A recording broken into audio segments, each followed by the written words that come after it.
Con motivo de la actividad docente dual impartida en la UMH, se informa de las condiciones de uso de la aplicación de videoconferencia que a continuación se va a utilizar. Primera, la sesión va a ser grabada con el objeto de facilitar al alumnado, con posterioridad, el contenido de la sesión docente. Segunda, se recomienda a las personas asistentes que desactiven e inhabiliten la cámara de su dispositivo si no desean ser visualizadas por el resto de las personas participantes. Tercera, queda prohibida la captación o grabación de la sesión, así como su reproducción o difusión, en todo o en parte, sea cual sea el medio o dispositivo utilizado. Cualquier actuación indebida comportará una vulneración de la normativa vigente, pudiendo derivarse las pertinentes responsabilidades legales. La sesión de hoy está encuadrada dentro de la unidad didáctica número 5. El título de la sesión es Evaluación de la exposición mediante monitorización biológica, biomarcadores. La unidad didáctica número 5 es la que está destinada, como sabéis, a presentar los principios básicos de la evaluación de riesgos tanto para la salud humana como para el medio ambiente. En este tema vamos a empezar presentando las diferentes maneras de monitorizar la exposición a contaminantes ambientales. A continuación introduciremos el concepto de biomarcador y hablaremos de los 3 diferentes tipos de biomarcadores, que son básicamente biomarcadores de exposición, biomarcadores de efecto o de respuesta, se conocen con los 2 nombres, y biomarcadores de susceptibilidad. Y acabaremos presentando un conjunto de biomarcadores que son muy útiles para evaluar la exposición a agentes causantes de estrés oxidativo en compartimentos ambientales. Como es bien sabido, tanto el ser humano como el medio ambiente está expuesto a una multitud de sustancias a concentraciones realmente bajas que a priori en un principio no deben de inducir efectos adversos. Pero no deben de inducir efectos adversos porque nos hemos asegurado mediante un proceso de evaluación de riesgos que el uso que se da a esas sustancias no supone ningún riesgo ni para la salud humana ni para el medio ambiente. Y para poder llegar a esa conclusión hemos de abordar la etapa de evaluación de la exposición, que es una de las 4 etapas que hay dentro del proceso de evaluación de riesgos. Como ya hemos comentado, la evaluación de riesgos se divide en identificación de los peligros o de la peligrosidad mediante ensayos toxicológicos y ecotoxicológicos. Evaluación de efectos, que es establecer dosis seguras, tanto para la salud humana como para el medio ambiente. Ya comentaremos más adelante en otras sesiones cómo se hace eso. Evaluación de la exposición, que es determinar la dosis o la exposición esperable en los diferentes escenarios de exposición. Y la caracterización del riesgo, que consiste en comparar la exposición esperable con las dosis que hemos estimado como seguras. En la sesión de hoy nos vamos a centrar en la etapa del proceso de evaluación de riesgos que conocemos como evaluación de la exposición.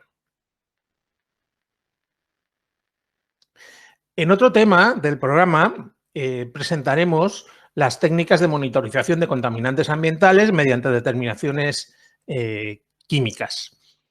Estas determinaciones químicas tienen una serie de características, como es que son técnicas de química analítica, que suelen ser muy específicas, que nos ayudan a determinar un contaminante específico. Por ejemplo, podemos aplicar una técnica en una muestra para determinar la concentración del metal pesado cadmio. Y esa técnica nos servirá para determinar el cadmio, pero no para determinar el otro metal pesado como puede ser el mercurio, por decir algo. Además, para aplicar estas metodologías se requiere normalmente de personal cualificado, adiestrado en la utilización de estas técnicas de química analítica. Se suele requerir equipos de química analítica específicos, que suelen ser relativamente caros, y tienen un inconveniente, y es que todos los métodos analíticos tienen un determinado límite de detección, es decir, hay una concentración por debajo de la cual no son capaces de ofrecer un resultado. Por lo tanto, pudiera ser, en una situación dada, que estuviera habiendo una exposición, pero si no estamos empleando la técnica analítica apropiada, si esa exposición es por debajo del límite, nuestro resultado sería que no está habiendo exposición, cuando en realidad sí que la está habiendo, pero no somos capaces de verla por no estar empleando una técnica apropiada. Sin embargo, existe una alternativa a la monitorización química, es la monitorización biológica, que se basa en monitorizar la presencia de contaminantes ambientales analizando organismos vivos que están en contacto con el compartimento ambiental que queremos monitorizar. A veces ocurre que la monitorización química simplemente es imposible. Es imposible porque la muestra ya no existe. Pensad, por ejemplo, el caso de un vertido en una determinada reserva acuosa. Si la muestra la vamos a tomar con muchas horas de diferencia, probablemente aquello esté ya totalmente diluido y el número que podamos obtener no sea representativo de la concentración que realmente ha habido en el momento crítico. Sin embargo, si somos capaces de tomar un organismo vivo que esté viviendo, que esté habitando en ese compartimento donde se ha producido el vertido, podremos determinar algunos parámetros que nos ayuden a cuantificar cuál ha sido la exposición que ha sufrido ese compartimento ambiental. La monitorización biológica, por contra de la monitorización química, es menos específica que la primera, porque nos ayuda a determinar simplemente que ha habido o exposición o que ha habido efecto, pero no necesariamente a saber cuál es el agente causante de esos efectos. Y además suele ser bastante útil para determinar, para monitorizar la toxicidad de mezclas, es decir, para medir directamente cuál es el efecto de una mezcla en lugar de tratar de adivinarlo a través de la toxicidad de los componentes individuales de esa mezcla. En la biomonitorización también hay una diferencia fundamental con respecto a la monitorización química. En monitorización química decimos que medimos dosis externas, es decir, la dosis que estamos inhalando o la dosis que está en contacto con nuestra piel o la cantidad de sustancia que está en contacto con nuestra piel o la concentración de la sustancia en los alimentos que llegan a nuestra boca. Sin embargo, en la biomonitorización no vamos a medir dosis externas, sino vamos a medir dosis internas. Dosis internas que sean capaces de inducir cambios biológicos. Cambios biológicos que se deberán manifestar antes de la aparición de efectos tóxicos. Estos elementos que utilizamos para la biomonitorización es lo que denominamos biomarcadores. Si recordáis, en las primeras sesiones, cuando hablamos de las etapas del fenómeno tóxico, dijimos que había 5 diferentes etapas. La cuarta, la penúltima, era la previa a la aparición del efecto adverso, se denominaba efectos tempranos subclínicos. Y dijimos que eran cambios bioquímicos, histológicos, que per se no inducían la aparición de un efecto adverso, pero que sí que alertaban de que si esos cambios no se detenían, acabaría manifestándose el efecto tóxico en la etapa número 5. Esos cambios que hay en las etapas tempranas subclínicas son los que vamos a tratar de detectar a través de la utilización de los biomarcadores. ¿Qué son los biomarcadores? Bueno, hay varias definiciones. Una de ellas es la primera que tenéis ahí. Dice que un biomarcador son alteraciones en los componentes, procesos celulares, procesos bioquímicos, estructuras o funciones de un ser vivo inducidas por un xenobiótico. Otra definición es la que habla, es un poquito más simple, dice de señales fisiológicas inducidas por un xenobiótico que reflejan una exposición, una respuesta biológica o una susceptibilidad. En esa definición ya vemos ahí los 3 grupos implícitos, los 3 grandes grupos de biomarcadores, que son biomarcadores de exposición, biomarcadores de efecto, que también se conocen como de respuesta, efecto de respuesta es lo mismo, y biomarcadores de susceptibilidad. Pero la definición más completa es la que tenéis en azul, que dice que es cualquier sustancia, proceso químico o estructura que pueda ser medida o estudiada en una muestra biológica y que ofrece información sobre la exposición a xenobióticos, sus efectos o la susceptibilidad del individuo a dichos xenobióticos. Y eso es lo que conocemos como biomarcador. ¿Para qué sirve un biomarcador? Tiene varias aplicaciones. Una de ellas, detectar la existencia de una exposición. Como decía hace un momento en la otra sesión, la exposición química no siempre se puede hacer porque no siempre se dispone de la muestra. En cambio, sí puedo a lo mejor ver el efecto sobre un organismo vivo que haya estado en contacto o en el sitio donde se ha dado, o sea, es presumible que haya ocurrido esa exposición. Me sirve también para determinar cuál es la consecuencia biológica, es decir, si se han superado umbrales o no de toxicidad. En las 5 etapas del proceso tóxico de Aldrich, que vimos muy al principio, la cuarta, la que era previa a la aparición de efectos adversos, era lo que llamábamos cambios tempranos subclínicos. Son cambios que se manifestaban internamente en el organismo sin que hubiera un efecto clínico directamente observado. Estos biomarcadores son los que nos van a alertar de esas etapas intermedias que se dan antes de que aparezca el efecto patológico. Además, a través de los biomarcadores de susceptibilidad vamos a poder identificar individuos particularmente sensibles a los que habrá que proteger, individuos o especies particularmente sensibles a los que haya que proteger de esa exposición.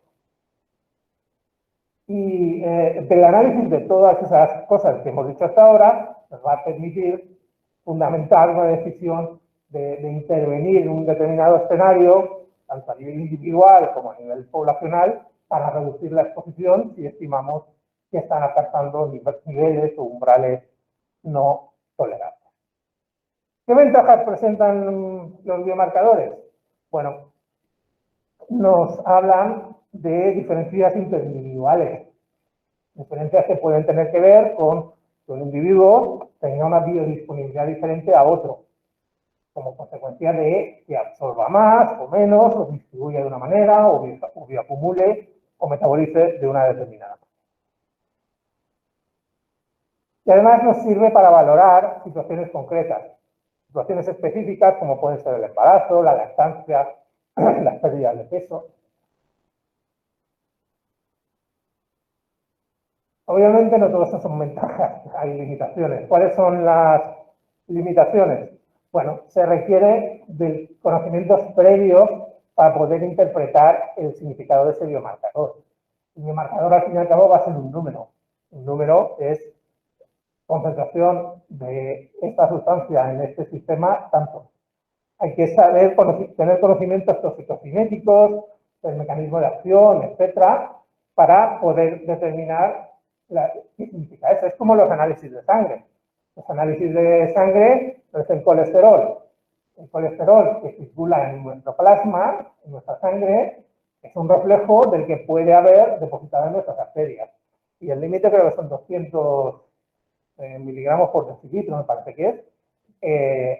Por debajo de ahí, el médico entiende que todo está bien. Por encima de ahí, entiende que el médico está alcanzando, el médico entiende que se están alcanzando concentraciones peligrosas para nuestra salud y que pueden acabar desarrollando arteriosclerosis.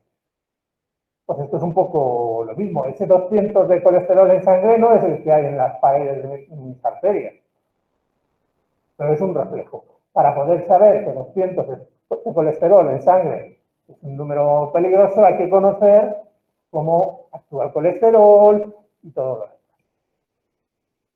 Además, si como vamos a hablar de cambios internos, no nos sirve o no es muy fácil utilizar biomarcadores en el caso de xenobióticos que tengan una baja absorción, porque se van a absorber poco y por lo tanto concentraciones internas van a ser bajas. Bien.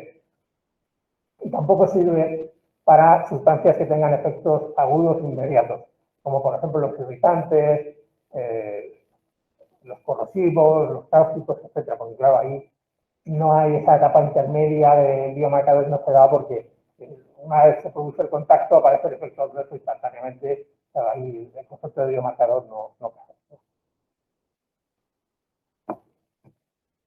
Y como os decía, hay básicamente tres grandes grupos de biomarcadores, que son los de exposición, los de efecto y los de susceptibilidad.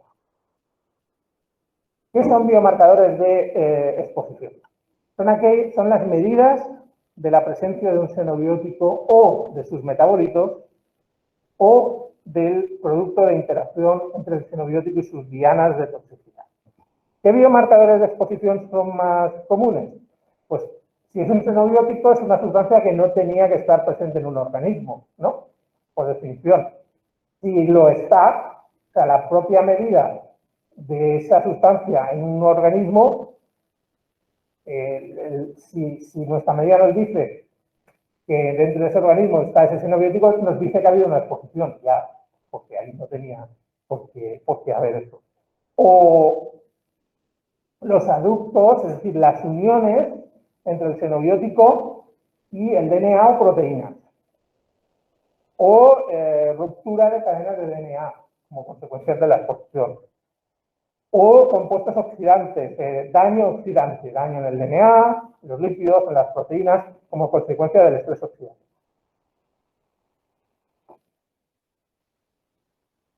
¿Qué son los biomarcadores de efecto? Son, como digo, los que indican una respuesta. Se conocen también como biomarcadores de respuesta. Indican una respuesta que puede ser bioquímica, fisiológica, de comportamiento al xenobiótico. Los más comunes, pues depende, ahí sí que depende más de la sustancia. Por ejemplo, para insecticidas organofosforados, la determinación de la acetilcolinesterasa. Bueno, la diana principal de toxicidad de los insecticidas organofosforados, es decir, lo que tiene el insecticida, es la inhibición de la acetilcolinesterasa del sistema nervioso.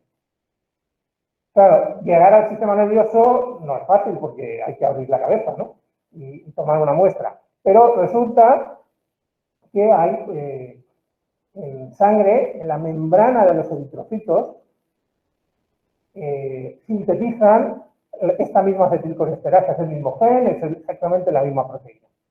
Por lo tanto, si yo mido la inhibición de la esterasa, de esa esterasa en la membrana de los eritrocitos, estaré viendo cuál ha sido el efecto en el sistema nervioso. Es un reflejo, actúa como espejo de lo que puede estar ocurriendo en el sistema nervioso. Eso tiene que ver un poco con la práctica que habéis hecho en el laboratorio de biomarcadores. Vosotros en la práctica habéis medido inhibición de butililcolinesterasa en plasma. ¿Os acordáis? ¿Sí?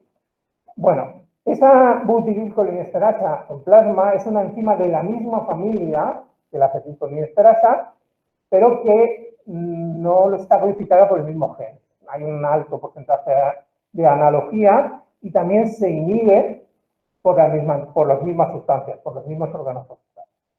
Pues la medida de la inhibición de esa enzima en plasma se considera un biomarcador de exposición, que es lo que vosotros habéis hecho en el laboratorio. ¿Por qué? Porque la butililcolinesterasa que habéis medido no es lo mismo, no es la misma enzima que la acetilcolinesterasa. Muy parecida, pero no es la misma. Por lo tanto, la medida de la exposición a butililcolinesterasa en plasma nos da una idea de la exposición. Si en lugar de medir la enzima en plasma la hemos medido en eritrocitos, cosa que no habéis hecho porque eso implica extraer sangre, aislar eritrocitos, etcétera, y es más difícil, eso nos indicará cuál ha sido el efecto sobre el sistema nervioso porque es exactamente la misma.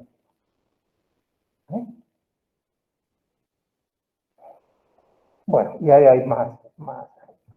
Y finalmente hablamos también de susceptibilidad. Son indicadores de la sensibilidad de una especie o de un individuo a un determinado xenobiótico. Están determinados o condicionados genéticamente y tienen que ver con la toxicocinética. con la absorción, con la distribución, con el metabolismo o con la eliminación de las. Vamos a ver algún ejemplo.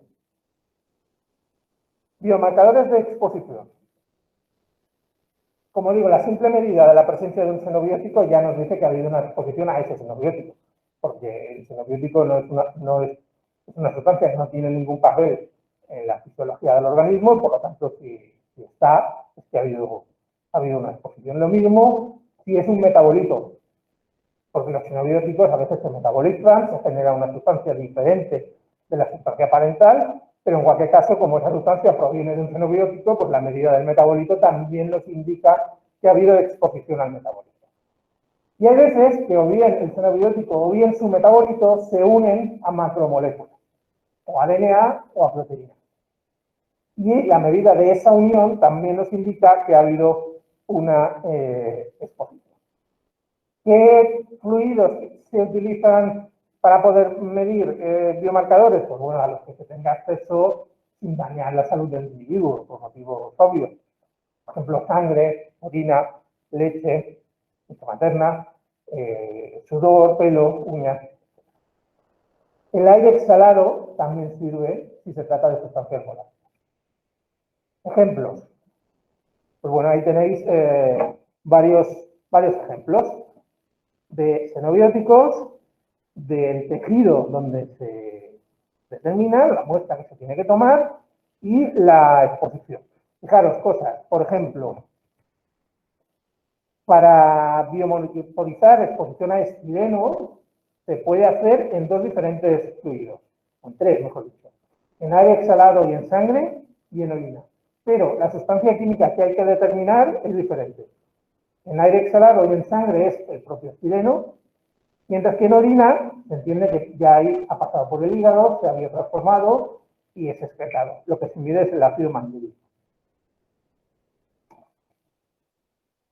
Por ejemplo, el benceno, lo mismo, también se puede determinar en aire exhalado y en suero, como tal, como el propio benceno, o su producto de biotransformación, el fenol, y es el. La última que está en azul, la butirylcolinesterasa de plasma. La inhibición de esta enzima nos indica exposición a órganos fosforados, pero es un biomarcador de exposición, la que habéis hecho en práctica. ¿Veis? He marcado también en azul el pelo. Fijaros, el pelo es un sistema biológico bastante interesante para hacer biomonitorización, porque tiene varias ventajas. El primero es que es incruento, no hay que pinchar, ¿no? Que no, pues, bueno, siempre da un poco de cosas. No implica recolectar muestras como la orina o las heces, etc. Y además es bioacumulativo. La orina te refleja la exposición en las últimas horas. La sangre depende, pero el tiempo de recambio de la sangre aproximadamente 3 meses, más o menos. Se entiende que toda nuestra sangre ha sido totalmente cambiada cada 3 meses por nuestro organismo. Con lo cual, también te sirve para biomonitorizar exposición en ese rango de tiempo, más o menos. Pero el pelo no. El pelo, desde que sale de nuestro cuero cabelludo hasta que se corta, para tomar la muestra, está reflejando ahí lo que acumulativamente toda la exposición. Por lo cual, el pelo es muy, muy, muy interesante como ejemplo. Como os decía, hay veces que lo que se mide son la formación de aductos, las uniones entre DNA o proteínas y los xenobióticos. Por ejemplo, ¿de dónde se puede medir DNA? ¿De dónde se pueden coger muestras de DNA? Pues lo más fácil son los leucocitos. Los glóbulos blancos, vamos. De una muestra de sangre se puede tomar sangre, aislar los glóbulos blancos y ver que ahí están esos aductos de DNA. También, aunque esto implica más, es bioéticamente más, hay que pensarlo mejor, determinar biopsia. muestras que se puedan coger. ¿Y dónde hay proteína para hacer este tipo de medidas? La más abundante y la más fácil de conseguir, la hemoglobina de los glóbulos rojos. Lo mismo, pues, saca una muestra de sangre, se aíslan los glóbulos rojos y ahí se puede hacer. Entonces, el tiempo de vida media de la sangre es eso, 3-4 meses. Y tienen las ventajas. Ahí tenéis un ejemplo, simplemente a modo de ejemplo, de cómo se puede, por ejemplo, biomonitorizar la formación de aductos entre la hemoglobina y la hidroxietilvalina, que es el producto de metabolización del etileno y del óxido de etileno. Y como veis ahí, tenéis que los picogramos de aducto por gramo de hemoglobina son muy superiores a los del control. En el caso del óxido de etileno es con 40 horas de exposición semanal a 1 ppm y no tanto, pero también claramente superior en el caso del óxido.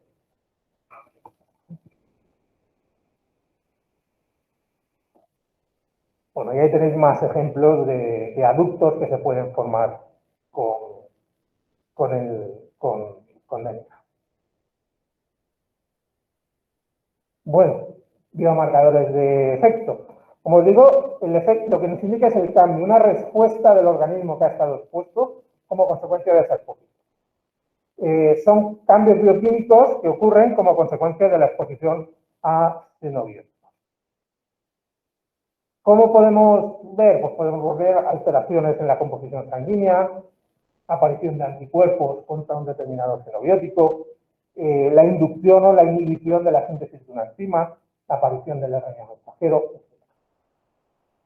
Hay veces que resulta difícil distinguir un biomarcador de efecto de un biomarcador de exposición. Normalmente, lo que hay que tener en cuenta es si el organismo que está expuesto ha tenido que hacer algo en respuesta, como indica el nombre, a la exposición. Y simplemente lo que medimos es una sustancia que está, pero no tenía por qué estar, hablamos de biomarcadores de exposición. Si hablamos de algo que se ha alterado como consecuencia de la exposición, hablamos de biomarcadores de efecto.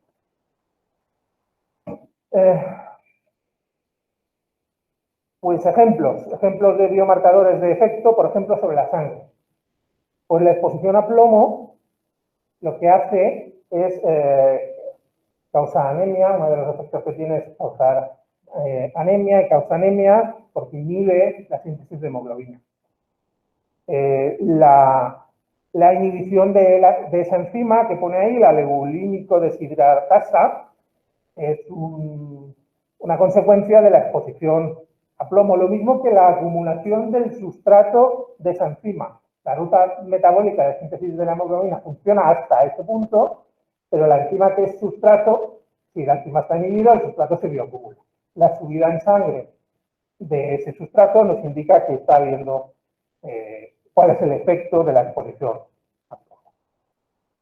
En el sistema nervioso, bueno, lo hemos dicho ya antes, la medida de las acetilcolinesterasas de membrana de eritrocitos sirven para ver el efecto sobre el sistema nervioso de organofosforados, que es el caso que habéis visto, pero también de carbamatos. Carbamatos ya lo veremos en la siguiente unidad didáctica, es otro tipo de insecticida que tiene el mismo mecanismo de acción que los organofosforados.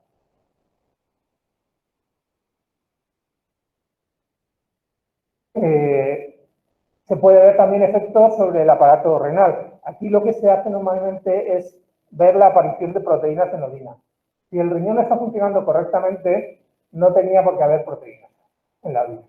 Pero si el riñón no funciona correctamente, empiezan a aparecer proteínas. Lo que se hace es analizar la aparición de estas proteínas en orina, que nos indican que el riñón está alterado como consecuencia de la exposición. Se puede incluso, dependiendo de la proteína que aparezca, determinar cuál es el tipo de daño y dónde está el daño dentro del riñón. Por ejemplo, la aparición de fibrolectina o de laminina es indicador de daño en el glomérulo.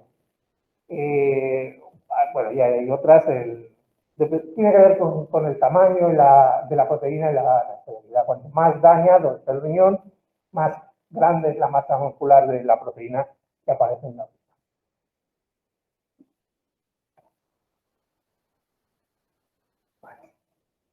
Y el tercer grupo de biomarcadores son los biomarcadores de susceptibilidad, que, como digo, son indicadores de la sensibilidad individual al efecto del xenobiótico. Tiene que ver con condicionantes genéticos, es decir, con polimorfismos genéticos. El polimorfismo, sabéis que, bueno, todos los organismos de una misma especie tienen exactamente el mismo genoma. Lo que cambia, o lo que puede cambiar en los individuos, es el nivel de expresión relativo de unas enzimas u otras. Eso es lo que se conoce como polimorfismo, o incluso con pequeños cambios en muy poquitos aminoácidos de una determinada proteína pueden hacer que la proteína funcione más o menos eficazmente. Y eso genera cambios en la biodisponibilidad. Un ejemplo, la enzima paraxonasa.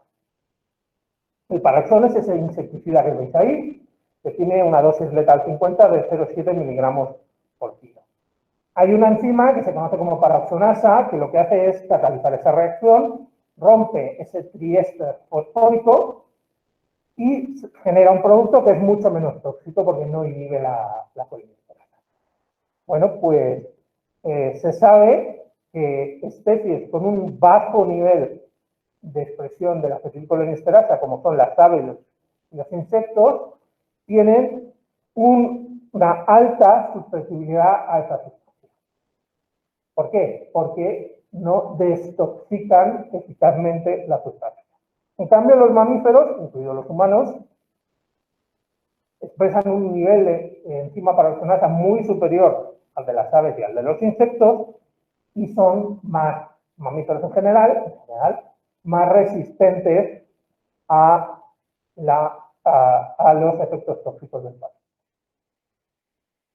Esto es a nivel de especie, pero se puede llegar incluso a analizar a nivel de individuo. Esta misma enzima se sabe que tiene dos polimorfismos genéticos. Uno está en el aminoácido 191, donde puede haber arginina o glutamina, y otro en el aminoácido 54, donde puede haber metionina o leucina. Bien, pues se sabe que el polimorfismo en la posición 191 tiene que ver con la actividad específica, es decir, en cómo de eficazmente se hace esta reacción de destoxicación. De modo que los individuos que portan arginina destoxican más rápidamente que los individuos que portan glutamina. Y la posición en el 54 tiene que ver con el nivel de expresión de la proteína o con la cantidad de RNA mensajero que circula. Es decir, en el polimorfismo 54 tiene que ver con el número de moléculas de enzima. El polimorfismo 191 tiene que ver con la eficacia de cada una de estas moléculas. Por lo tanto, tenemos 4 diferentes posibilidades. La población está dividida en 4 grupos. Puede haber individuos que tengan arginina en vez de glutaminas y un alto nivel de RNA mensajero circulante. Esos son los que mejor lo tienen, porque van a tener muchas moléculas de proteína muy eficaces. Y puede haber gente que tenga el mismo número de moléculas circulantes, pero que tengan una más baja eficacia. Esos están un poquito peor que los de los primeros grupos. Y puede haber gente que tenga proteínas con arginina, es decir, eficaces, pero con muy poco número de moléculas, con lo cual su capacidad de destoxicación será algo menor. Y los que peor lo tienen son los que tienen poco molecular y poco eficaz. ¿Vale?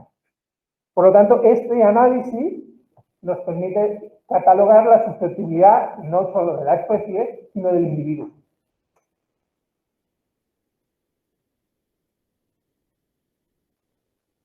Bueno.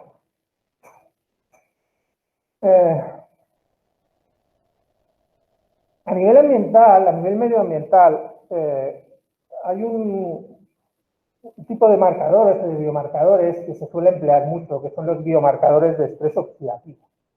Y vamos a dedicar lo que queda de la sesión a hablar un poco de cómo podemos recolectar toda esa información sobre biomarcadores de estrés oxidativo para determinar que ha habido exposición a un contaminante.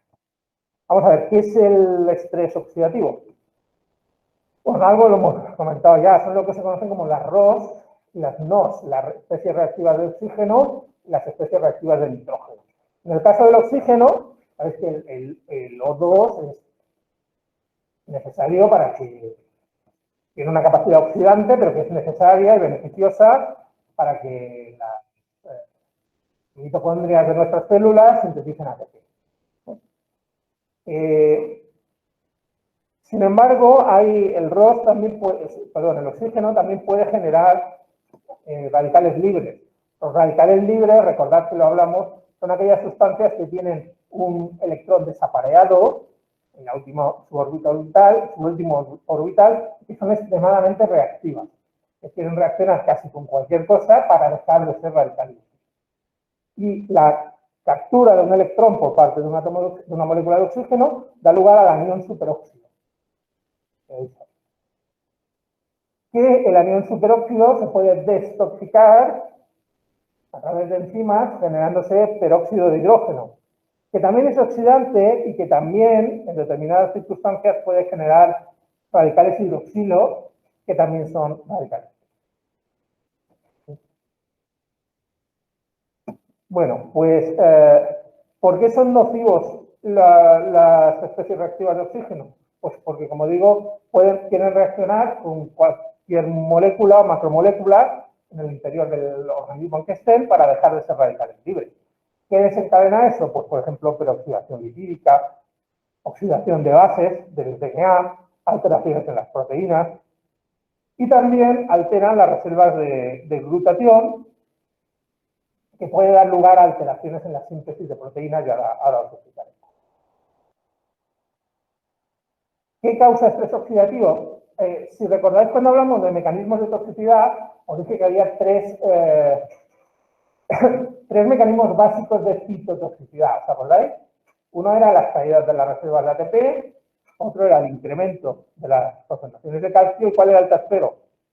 La aparición de estrés oxidativo, ¿os acordáis? Por lo tanto, prácticamente todas las sustancias de una manera o de otra causan estrés oxidativo. De modo que la medida de los biomarcadores de estrés oxidativo nos puede dar idea de que existe exposición no a qué sustancias, pero sí a contaminantes que desencadenan la aparición de este estrés oxidativo.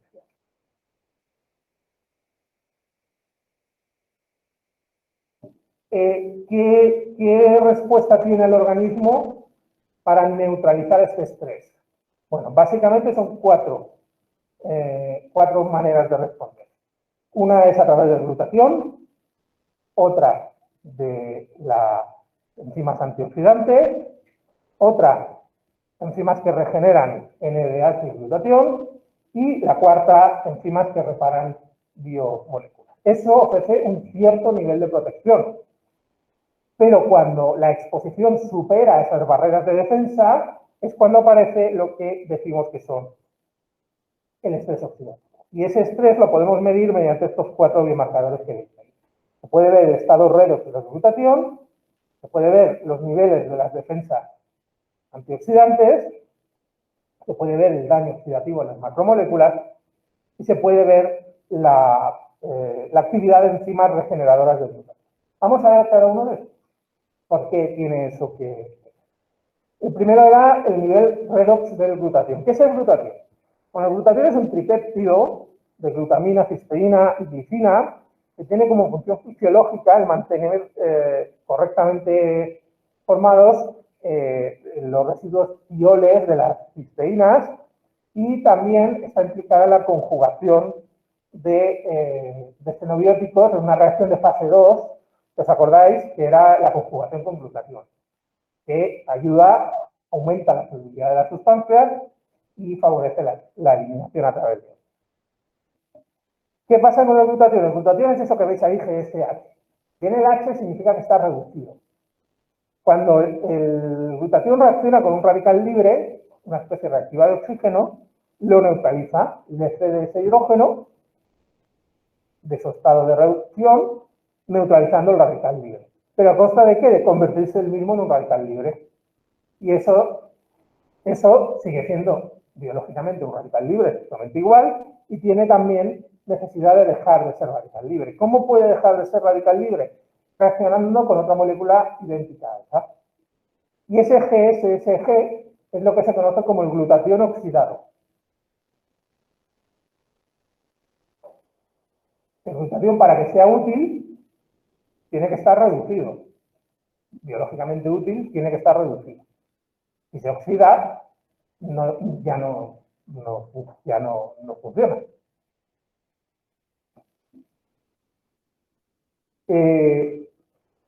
Pero ese glutatión oxidado se puede reducir para volver al estado inicial mediante interacción con algunas proteínas que ahora. Bueno, el estado redox global es el cociente entre el glutatión total y el glutatión oxidado o el glutatión reducido. Es decir, qué proporción del glutatión que hay en un organismo está oxidado y qué proporción está reducida. Si la proporción de glutatión oxidado es alta, diremos que ese organismo está expuesto a estrés oxidativo porque estará catalizando esta reacción química. Vamos a ver un ejemplo concreto. Ese es un análisis del estado redox del glutatión en peces, en lisas de las marismas del Odiel, que es una zona contaminada por metal. Se sabe que está contaminada por metal. Y comparación con el estado redox en la bahía de Cádiz, que es una zona control con una contaminación, no digo que no esté contaminado, pero menos que la. Si analizamos ahí, vemos que el glutatión total es prácticamente el mismo, ¿veis? En la zona control y en la zona contaminada. Pero ¿qué pasa con el glutatión oxidado? Que es superior en los animales que viven en la zona contaminada frente a los animales que viven en la zona contaminada. ¿Y qué pasa con el ratio entre el glutatión oxidado y el glutatión reducido? La última de las entradas de la tabla, que es mayor en la zona contaminada que en la zona contaminada. Por lo tanto, en la zona contaminada los animales tienen más glutatión oxidado que reducido. Y esto lo que nos indica es que cuando eso ocurre, nos indica que ese animal está expuesto a estrés oxidativo.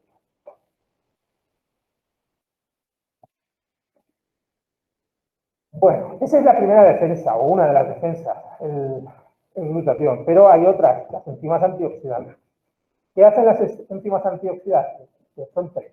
La superóxido dismutasa, que lo que hace es catalizar esa reacción. ¿Lo veis? La catalasa, que lo que hace es catalizar esta reacción. El peróxido de hidrógeno en sí mismo no es tóxico, pero sí existe el riesgo de que se generen radicales hidroxilos. Por lo tanto, conviene eliminarlos también. Y de eso se ocupa la catalasa. Y la peroxidasa, que lo que hace es catalizar esta reacción. ¿Qué implica altos niveles de superóxido dismutasa? Pues implica bajos niveles de anión superóxido. ¿Qué implica altos niveles de catalasa? Bajos niveles de anión hidroxilo, porque el anión hidroxilo, el radical libre hidroxilo, se genera como consecuencia de la descomposición del peróxido de hidrógeno. Si la catalasa está alta, habrá poco peróxido de hidrógeno y se generarán pocos radicales hidrógenos. Y lo mismo ocurre con la peroxida.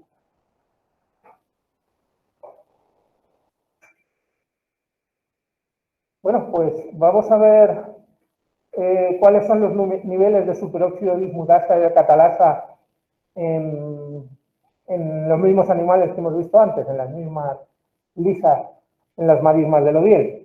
Pues si os fijáis, los niveles de superóxido dismutasa y de catalasa son claramente superiores en los animales que viven en la zona contaminada frente a los animales que viven en la zona control. ¿Y por qué son superiores? Bueno, son superiores porque estas enzimas son inducibles. ¿Qué quiere decir inducible? Inducible quiere decir que pueden aumentar su nivel de expresión como consecuencia de la exposición. Fijaros, esa es una electroforesis. ¿Sabéis lo que es la electroforesis? Es una manera de separar proteínas. Una electroforesis de las superóxido dismutasas de estos animales, los que viven en la zona contaminada y en la zona control.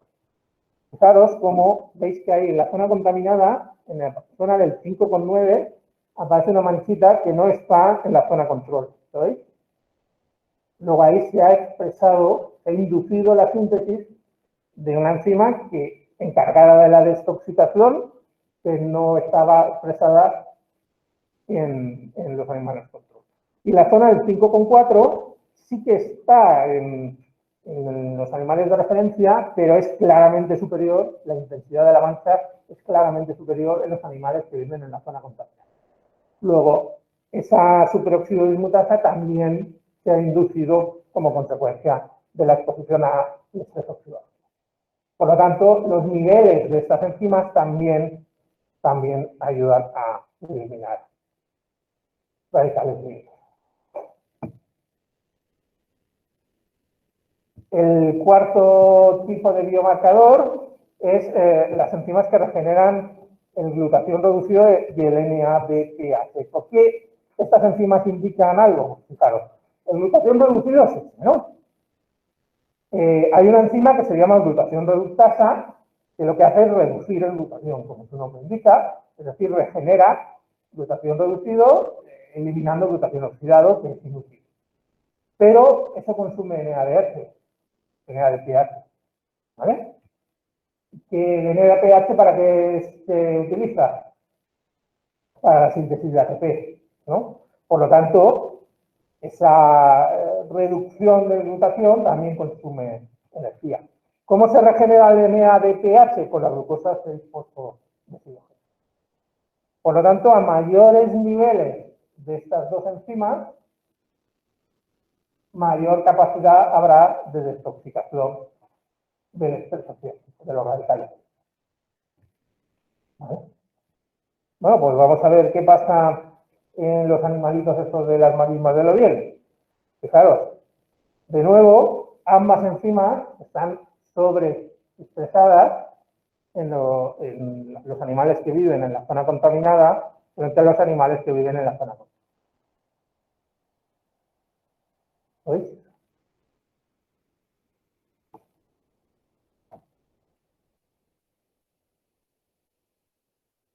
Y finalmente, el cuarto biomarcador que podemos emplear es el observar el daño en las biomoléculas, la formación de hábitos. Ahí tenéis la hidroxilación de guanina en el carbono 8, genera la oxoguanina, que lo que hace es que, bueno, conformacionalmente no es lo mismo, hidroxilada que no, y que la guanina, en lugar de aparearse con citosina, lo puede hacer con adenina. Y eso causa muchas. Se puede medir el nivel de guanina hidroxilada para poder determinar el nivel de exposición a xenobióticos. Ahí tenéis un ejemplo para que veáis de bacterias. En este caso es una Escherichia coli, WT es la wild type, la enzima salvaje, la que no, y las otras dos son mutantes que no expresan peroxidasa. Es decir, no expresan una de estas enzimas que ayudaban en la desintoxicación. En ausencia de oxígeno, en anaerobiosis, los niveles de oxoguanina son los mismos, en la gráfica de la izquierda. Pero ¿qué ocurre en presencia de oxígeno? En presencia de oxígeno hay estrés oxidativo, sin embargo, la enzima salvaje tiene un nivel de hidroxiguanina prácticamente idéntico al de ausencia de oxígeno, pero la bacteria que no expresa la peroxidasa, fijaros cómo sube muy notablemente muy notablemente su nivel de oxoguanina. ¿Vale? ¿Y cómo afecta esto a la...? De hecho, esto superóxido de dismutasa no es catalasa, es otra de las enzimas que implicaba. Fijaros, pues ahí tenéis para estas mismas bacterias, tenéis la supervivencia en la gráfica de la izquierda, la supervivencia de las bacterias en función de la concentración de peróxido de hidrógeno y como veis, concentraciones tan altas como 20 milimolar de peróxido de hidrógeno no afectan a la supervivencia, no afectan significativamente a la supervivencia de las enzimas salvajes, mientras que las enzimas que no expresan esas enzimas de desintoxicación reducen su supervivencia en función de la concentración de peróxido de hidrógeno. ¿Por qué? Porque tienen menos capacidad de sintetizar. Y si eso lo correlacionamos con la figura de la derecha, donde se representa la concentración de oxoguanina en función de peróxido de hidrógeno, veis cómo la enzima salvaje no altera significativamente su concentración de peróxido de hidrógeno, perdón, de oxoguanina con la concentración de peróxido de hidrógeno, pero las otras dos cepas, las que no expresan las enzimas implicadas en la biotransformación, en la desintoxicación, sí que incrementan muy significativamente y de manera dependiente de concentración las concentraciones de oxoguanina en su DNA. Este es otro ejemplo con los peces también en la bahía de Cádiz y veis cómo los peces que nadan en las zonas de contaminación alta tienen una concentración de oxoguanina significativamente superior a las peces que nadan en las zonas de contaminación. Por lo tanto, lo que ocurre es que en el caso para biomonitorizar exposición a contaminantes en compartimentos ambientales, se puede hacer una colección de todos estos parámetros, analizarlos conjuntamente, y eso nos va a dar lugar, o nos va a dar información acerca de si los organismos que habitan en ese compartimento ambiental están sometidos a un estrés oxidativo derivado de la exposición a contaminantes. ¿Qué contaminantes? No lo podemos saber, pero sí superiores, una concentración superior a la de organismos que habitan en zonas menos contaminadas con niveles más. ¿De acuerdo? ¿Alguna pregunta? ¿No? Bueno, pues esa es la bibliografía que he empleado para preparar